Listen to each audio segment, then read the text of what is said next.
안녕하십니까. 축월신금 일주에 대해서 살펴보겠습니다. 축월신금이라고 하면 하나의 의미보다는 축월이라는 어떤 환경과 그 다음에 신금이라는 일주가 갖는 역할, 그러니까 축월의 신금 둘은 하나가 매치가 되어서 어떤 역할을 하는지에 대해서 한번 살펴보는 계기가 되었으면 합니다. 먼저 축월이라고 하는 것은 태어난 사주원국에서 태어난 월을 의미합니다. 그리고 계절을 의미하기도 합니다. 이것은 사주원국에서 주어지는 환경이라고 볼 수도 있습니다. 가장 중요한 환경입니다. 어떤 바탕 위에 있느냐라고 볼 수도 있겠습니다. 이 축월이라고 하면은 먼저 계절로 치면 겨울이지만 1월입니다. 그러니까 이 의미하는 바들은 뭔가 추위, 그리고 축토로서 좀 얼어붙어 있는 땅, 그리고 겨울에서 이제 봄으로 변화가 되는 이제 변화의 시기. 이제 축토 속에는 개신기라는 이런 지장간이 들어있는데, 수의 해자축, 북방수의 고입니다. 그리고 축토는 또한 사유축, 금국의 고지로서 수도 있고 금도 있고, 그리고 당연히 토왕절로서 토가 있는 시기입니다. 그래서 이 축토라고 하면은 토의 성질도 있지만 수와 금의 성질도 동시에 가지고 있다라고 볼 수 있겠습니다. 그 다음 이 신금일주, 신금일주가 뜻하는 바가 무엇이냐, 여러 가지로 의미를 합니다. 그런데 이 신금이라는 것은 경금과는 다르게 음에 있는 금으로서 좀 비유하자면은, 예를 들어서 이미 다듬어져 있고 완성되어 있는 형상이라고도 볼 수 있습니다. 그러니까 좀 뭔가 다듬어진 보석 같다도 의미가 있겠습니다. 그렇기 때문에 이 금은 이미 다듬어져 있기 때문에 빨리 수를 만나서 쓰임을 찾고 싶어 한다. 금은 날카로운 부분이 있다라고 치면, 예리하고 날카로운 부분이 있다면 수는 빛나고 그 역할이 생명을 키워내는 역할이 있기 때문에 신금은 가장 반기는 것이 수를 만나서 금생수를 하여 자기의 역할을 표현하고자 하는 것이 있습니다. 그런 반면에 신금은 토를 만나는 것을 반가워하지 않습니다. 토가 신금을 덮쳐버리기 때문에 그렇습니다. 이미 다듬어져서 뭔가 쓰임을 얻고자 하는데, 토가 다시 인성으로서 토생금이라는 의미보다는 금은 금생수가 좋은 것이지, 토가 나타나게 되면은 신금을 덮쳐버리기 때문에 굉장히 갑갑하고 답답해하는 이런 현상들이 많이 나타나게 됩니다. 그리고 신금은 제가 말씀드린 것 같이 뭔가 이미 다듬어져 있고 완성되어 있는 형상이라고 할 수 있습니다. 경금과는 다른 것이 신금의 차이점의 하나가 이겁니다. 그러다 보니 화를 만나서 금을 겁제하게 되면은 이미 다듬어진 것이 형상이 무너지기 때문에 신금은 화를 만나는 것을 좋아하지 않습니다. 대신 수를 만나서 빨리 자기의 역량을 발휘하고 싶어 한다. 이것이 신금이 가지고 있는 가장 첫 번째의 역할이라고도 볼 수 있겠습니다. 그러면 이제 축월의 신금을 둘 다 합쳐놓으면 어떠한 조화를 갖느냐. 말씀드린 바와 같이 신금은 수를 만나서 자기 역할을 빨리 찾고 싶어 합니다. 그래서 신은 가장 반기는 게 임수나 개수를 만나는 걸 좋아합니다. 그래서 자기의 역량을 수를 통해서 빨리 발휘하고 싶어 하는 성향을 가지고 있다는 것입니다. 하지만 이 축토는 축월, 즉 1월은 아직은 한기가 남아있고 땅이 다 개신기 안에 모든 기물들이 얼어있는 상태입니다. 따라서 온난하게 비춰주는 것을 좋아한다. 즉 병화나 정화가 나타나서 자기의 얼어붙어 있는 환경, 뭔가 경직되어 있는 환경을 좀 해동해주고 해결해주기를 좋아한다고 볼 수 있겠습니다. 그러니 신금과 축토는 서로 어떻게 보면은 토생금이라고도 볼 수 있겠지만은 서로가 원하는 바는 다르다고 볼 수 있겠습니다. 그러니 이렇게 됐을 때 사주 주인공은 축월의 신금이다 그러면은 신금이 원하는 방향과 신금이 원하는 것과 그 다음에 축토가 원하는 환경, 축토에서 필요한 환경이 뭔가 다르기 때문에 앞으로 사주 주인공이 이 두 가지에 있어서 어떻게 매칭을 시킬 수 있느냐, 어떤 것을 선택할 수 있느냐에 따라서 삶의 환경 또한 매우 다르게 나타날 수 있습니다. 아주 중요한 부분이 됩니다. 당연히 토생금 해서 일간이 강해졌다 어떤 이런 의미보다는 이 신금은 축월의 환경을, 그리고 축월은 어떤 신금과의 이 연관성에 있어서 얼마만큼 매칭을 시켜줄 수 있느냐가 가장 중요하게 되었습니다. 그렇지만 이 신금은 자기가 술을 만나고 싶어하는 만큼 가장 싫어하는 것이 토가 나타나서 자기를 매몰하는 겁니다. 덮치는 것을 싫어한다. 축토는 화를 좋아하고 술을 끓인다. 축토는 얼어붙은 환경이라고 할 수 있는데, 화를 만나야 되는데 술을 만나게 되면 더 얼어붙듯이 더 뭔가 발전이 없는 부분이 나타나기 때문에 축토로서는 화를 좋아한다. 그렇지만 신금은 이미 다듬어져 있기 때문에 화의 극제를 싫어하는 반면에 술을 좋아한다. 이것이 이제 축월의 신금에서 가장 뭔가 선택의 과정에서, 사주 주인공이 선택의 과정에서 가장 어려움을 겪는 부분이 될 수도 있습니다. 이것이 어떻게 조화를 이루어내느냐에 따라서 사주 주인공의 삶의 영역 또한 많이 다르다고 볼 수 있겠습니다. 축월의 신금이라 그러면은 이 금이 갖는 의미는, 축월의 신금이란 말은 굉장히 차가운 땅에서 차가운 있는 어떤 금이다. 그렇기 때문에 예민하다. 뭔가 좀 날카롭다. 뭔가 조금은 보면 깔끔한 성향도 있습니다.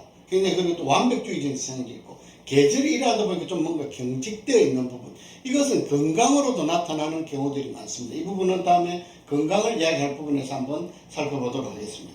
그리고 이미 다듬어져 있다는 이런 성향을 갖고 있다는 것은 좀 성급하다.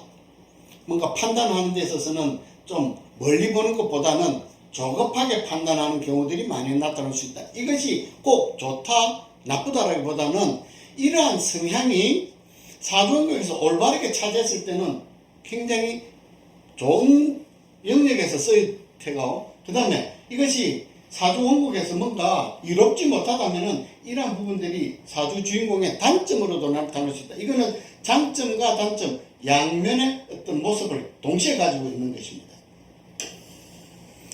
사주 명식을 한번 살펴보겠습니다.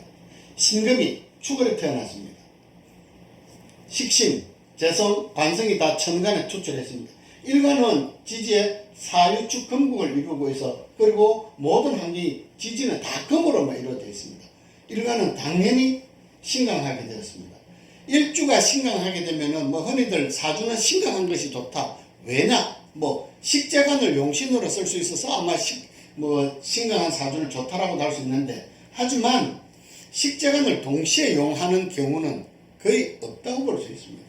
용신은 여기 보면 신강 사주가 됐으니까 이제 식재간 중에 어떤 것을 용신을 쓰느냐, 동시에 다 용신이 되는 경우는 제가 말씀드리지만 없습니다. 그런데 이제 일주가 선택해야 할 부분이 뭐냐는 겁니다. 당연히 축월이고 얼어붙은 환경이니 정화를 쏘고 싶지만, 정화에 뿌리가 되는 사화는 사유축 합을 해서 금으로 뭔가 이렇게 변화가 되었습니다.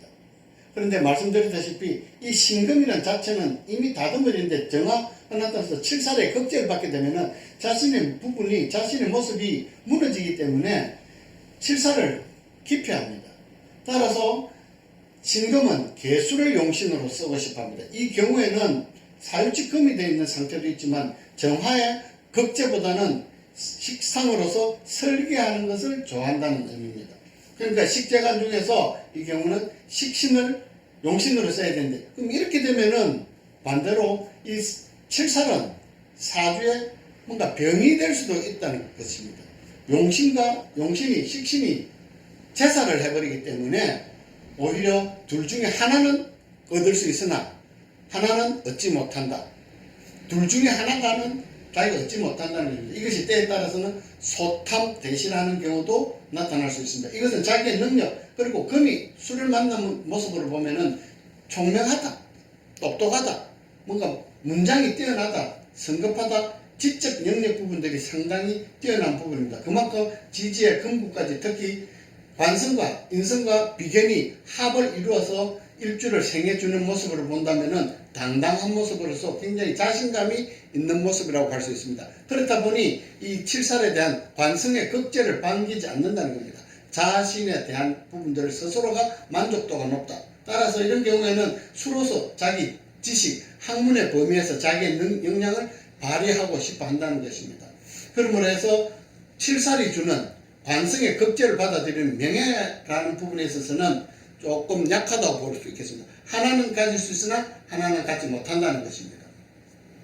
건국을 이룸으로 인해서 관성이 합거가 됐습니다. 관성의 역할이 없어졌다는 것입니다.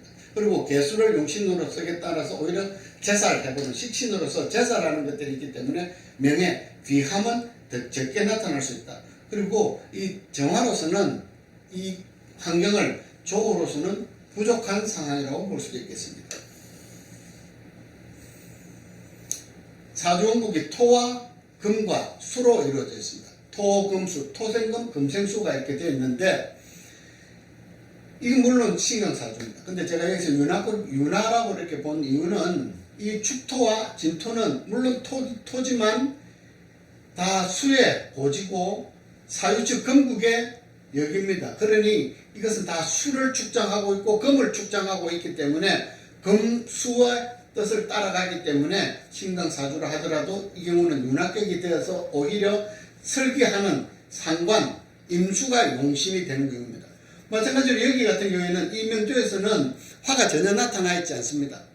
그리고 수를 방해하는, 그리고 또 금을 방해하는 이런 역하는 화와 토가 전혀 나타나 있지 않기 때문에 이 경우는 사주의 격이 오히려 굉장히 깨끗해지고 윤학격으로서 수를 용신으로 쓰는데 아무런 지장이 없습니다.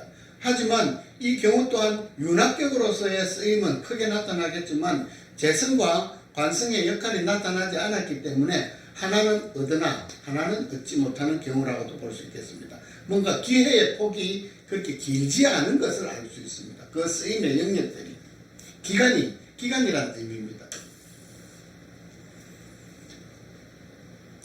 신금이 축으로 태어나서 사유축 합을 이뤘고 또 신금이 투출했습니다. 이 모습을 보면 병신합수 뭔가 이런 있는 모습을 볼 수 있는데 이 경우는 앞의 경우와 다르게 수가 나타나지 않았습니다. 수가 나타나지 않아서 천간에 있는 병화로서는 극제라기보다는 합거되는 형상이고 그래도 물론 합이 다 이루어진 건 아닙니다. 자기의 뿌리들이 뚜렷하게 가지고 있는 모습을 본다면 합화는 이루어지지 않았지만 병화는 이 시기에는 여기서 뭔가 조우의 역할을 충분히 해줄 수 있고 오화는 유금을 재련해 줄 수 있는 이 역할들을 두 개 다 동시에 가지고 있기 때문에 이 경우에는 칠사를 용신으로 쓸 수 있다는 겁니다. 그리고 조후를 같이 동시에 겸할 수 있게 되었습니다. 그 이유는 사주 원국에 수가 나타나지 않았기 때문에 그렇습니다.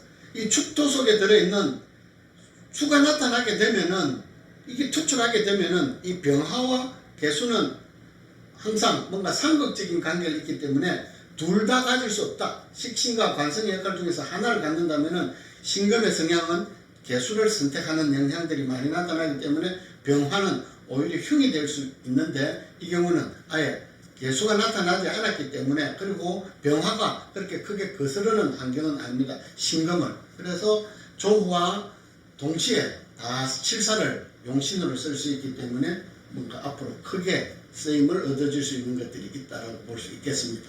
그리고 인목의 역할 또한 이 경우는 재성으로서 굉장히 역할을 감사하게 역할을 해주고 있는 경우라고 볼 수 있겠습니다. 그래서 재관이 뚜렷해졌기 때문에 사주 주인공이 얻고자 하는 부와 기가 재관에 달려있는 이유로 인해서 그냥 부기를 같이 누려갈 수 있는 명조라고 볼 수 있겠습니다. 신금이 축월에 생겼습니다.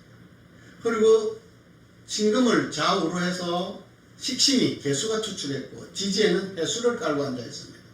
일간으로서는 축월을 등령을 했기 때문에 강하다라고도 볼 수 있는데 하지만 개수가 이렇게 투출했다 보면은 그리고 또 해닥축 수구까지 같이 이루고 물론 토생금이라는 의미도 있겠지만은 금생수의 역할도 있어서 일간이 꼭 강하다고만 또 볼 수 없는 상황입니다. 그런데 조금 더 문제가 되는 것은 이제 식신이 이 편간 제사라고 앉아있는 모습입니다. 정화는 개수는 정화를 극을 했습니다. 이 정화의 뿌리가 주지를 못하고 있다 보니까 이 경우는 거의 극거가 되어버렸다고 볼 수 있습니다. 이 칠사를 식신으로서 제사를 했다고도 볼 수 있습니다. 그리고 또한 이 상관은 정관, 해수는 사해충으로 인해서 또한 사화마저도 충을 받은 상태입니다. 충이 되어서 정화와 사화가 다 역할이 없어져 버립니다. 그 제사라는 것이 퇴가한 경우가 됐다는 의미입니다. 그러니 이 경우도 마찬가지로 화를 용신으로 쓸 수가 없게 되고 오히려 해수가 사주에 이제 병이 되어버린 형상입니다. 일간을 너무 설계하면서 그것 또한 그 힘을 몰아서 정관 그리고 칠사를 제목 극제를 해버렸기 때문에 이 경우에서는 정화가 사화가 피상이 되어버렸기 때문에 물론 개수를 용신으로 쓴다고는 하지만 역할에 있어서는 이 경우도 소탐대시라는 경우라고 볼 수 있겠습니다. 사주원국에서 용신을 찾는 것은 어렵지는 않으나 그리고 이 용신으로 인해서 나머지 사주형 원국에 어떤 격에 좀 뭔가 파격이 되는 경향들이 나타날 수 있다고 보겠습니다. 특히 이 명조가 조금 그러한 부분들이 있습니다. 지금까지 몇 가지 사주 사례를 이렇게 들면서 축월의 신금 일주에 대해서 알아봤습니다. 축월의 신금은 그만큼 선택의 영역이 일주와 월령이 각각 원하는 바들이 다르게 나타나는 경우가 됩니다. 그래서 이럴 때는 뭔가 일치감이 있어야 되는데 동시에 두 개가 나타났을 때는 뭔가 하나는 가질 수 있지만 하나는 갖지 못한다. 오히려 하나를 갖게 되면 하나가 병이 될 수도 있다. 뭔가 소탐대시라는 것들이 때로는 나타나는 경향들이 있을 수 있기 때문에 개운법에서 이러한 부분들을 살펴서 참고하시면 좋겠습니다. 감사합니다.